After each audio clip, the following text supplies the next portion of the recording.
Você já ouviu falar no descarte ilimitado de contribuições previdenciárias após a reforma da Previdência? E você também já ouviu falar no milagre da contribuição única? Essas são duas ferramentas para você que está buscando sua aposentadoria junto ao INSS que devem ser levadas em consideração no momento do planejamento previdenciário. Hoje, ao meu ver, eu como advogado previdenciarista utilizo isso muito no momento de formular estratégia para o meu cliente. E se você está buscando a concessão do seu benefício ou até mesmo já se aposentou e não sabia dessas duas informações, procure um advogado previdenciarista de sua confiança e peça para fazer uma revisão do ato de concessão do seu benefício. Bom, vou compartilhar aqui no canto da tela uma imagem que demonstra mais ou menos uma linha do tempo para que você possa entender o que são um descarte ilimitado e o que é o milagre da contribuição única.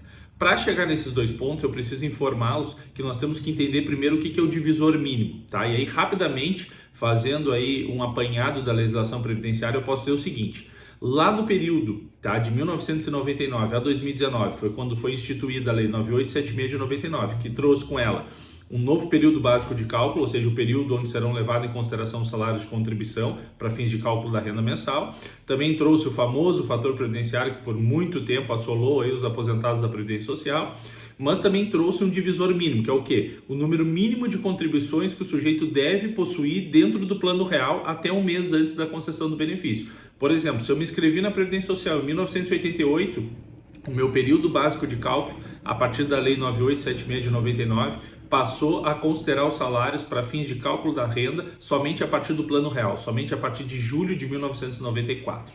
E eu tenho como marco final um mês antes da data de entrada do meu requerimento. Então, se eu fui pedir minha aposentadoria lá em junho de 2019, o meu período básico de cálculo foi de julho de 94 até maio de 2019. Bom, deste período inteiro eu preciso ter no mínimo 60% dele, né, de forma contributiva, ou seja, se existem 300 meses, vou dar um exemplo hipotético, se existem 300 meses nesse período, no mínimo 180 contribuições eu preciso ter para entrar no cálculo da média aritmética, onde se levava em consideração a média dos 80% maiores salários de contribuição, desconsiderando os 20% menores, ou seja, desses 300 meses eu poderia descartar, utilizei a palavra pós-reforma, eu poderia desconsiderar os 60 menores salários de contribuição, isso não afetava o meu tempo de contribuição, minha carência, minha qualidade segurada, eu apenas escondia do cálculo esses 60 meses menores e fazia uma média dos 240 maiores meses para compor a minha média. Aí, dependendo da regra que eu for optar de aposentadoria, eu ganharia 100% ou não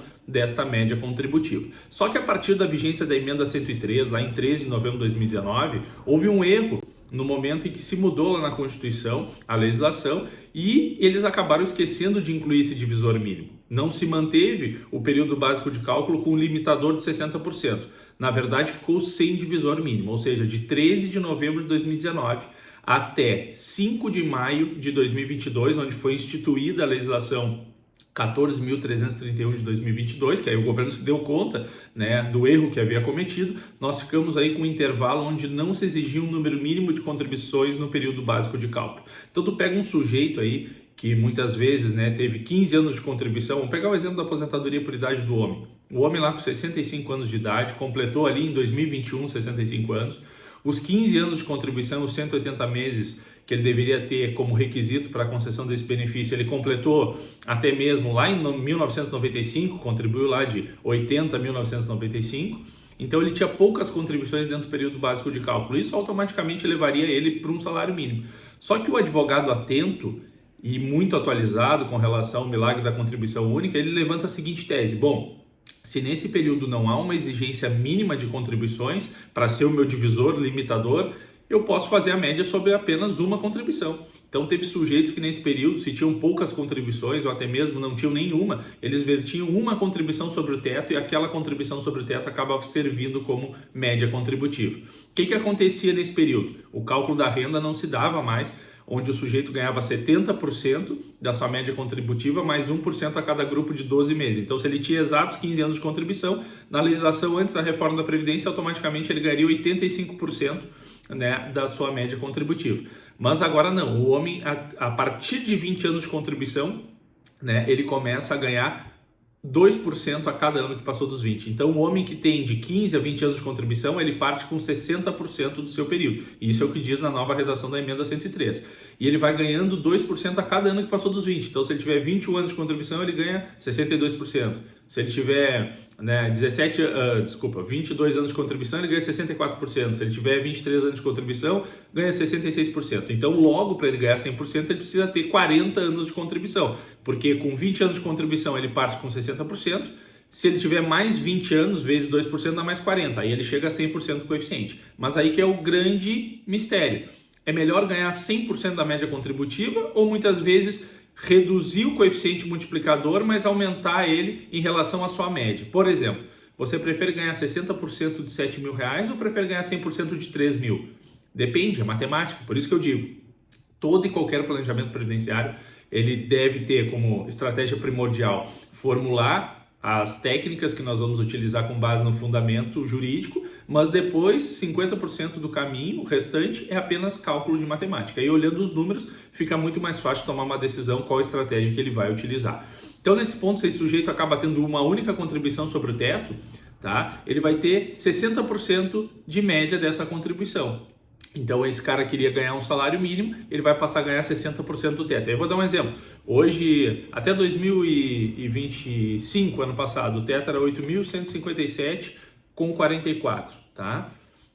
Aí nós vamos fazer 60% desse valor para ver o que ele ia impactar na renda dele. Ou seja, se o sujeito antes ia ganhar 1.518, que era o salário mínimo vigente de 2025, agora ele passaria a ganhar 4.894.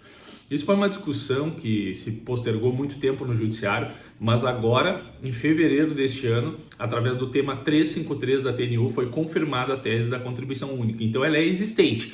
Para você que preencheu os requisitos para uma aposentadoria, seja por idade ou por tempo de contribuição, no período de 13 de novembro de 2019 a 4 de maio de 2022, você tem a chance de invocar a tese, né, que agora é consolidada pela TNU, o entendimento, a tese firmada é que é favorável a essa interpretação, porque realmente foi uma falha do legislador e o segurado não pode ser penalizado. Então ali não há a exigência de um divisor mínimo, um número mínimo de contribuições, como era antes da reforma, que era no mínimo 60% do período. Agora, a partir de 5 de maio de 2022, eu já tenho uma exigência de divisor mínimo que passa a ser de 108 contribuições. Então, de 99 a 2019, 60% do período básico de cálculo, que é de julho de 94 até um mês antes da entrada do requerimento do meu benefício. De 13 de novembro de 2019 até 4 de maio de 2022, sem exigência de divisor mínimo. E a partir de 5 de maio de 2022 em diante, no mínimo 108 contribuições. Então, o que isso quer dizer? Ah, Thiago, hoje se eu for me aposentar por idade, vamos apostar num sujeito aí que começou a contribuir pós-reforma da Previdência. Ele vai ter que ter 65 anos de idade, 20 anos de tempo de contribuição, porque se ele começou pós-reforma da Previdência, teve esse aumento para o homem, e 240 meses de carência. Além disso, para fazer o cálculo da média, onde vai apurar lá qual será o valor da renda mensal inicial do seu benefício, ele vai ter que preservar no mínimo 108 meses desde o plano real até um mês antes da data de entrada do requerimento. Então, se você não sabia dessa informação, corra ter um advogado previdenciarista de sua confiança e faça o seu planejamento previdenciário. Se você já se aposentou, aproveite para revisar o ato de aposentadoria. Pois lembre-se, você tem um prazo de decadência de 10 anos a contar do primeiro dia seguinte ao pagamento do seu benefício. Então, não perca esse prazo, porque depois que passou, aí não adianta chorar, decai o seu direito. Meu nome é Thiago Rodrigues, sou advogado previdenciarista e esse aqui é o canal Imersão Previdenciária. Se você quer receber mais conteúdos iguais a este, então se inscreva no nosso canal, ative o sininho. Isso ajuda a propagar essa informação, porque informação gera dinheiro, principalmente junto ao sistema da Previdência Social.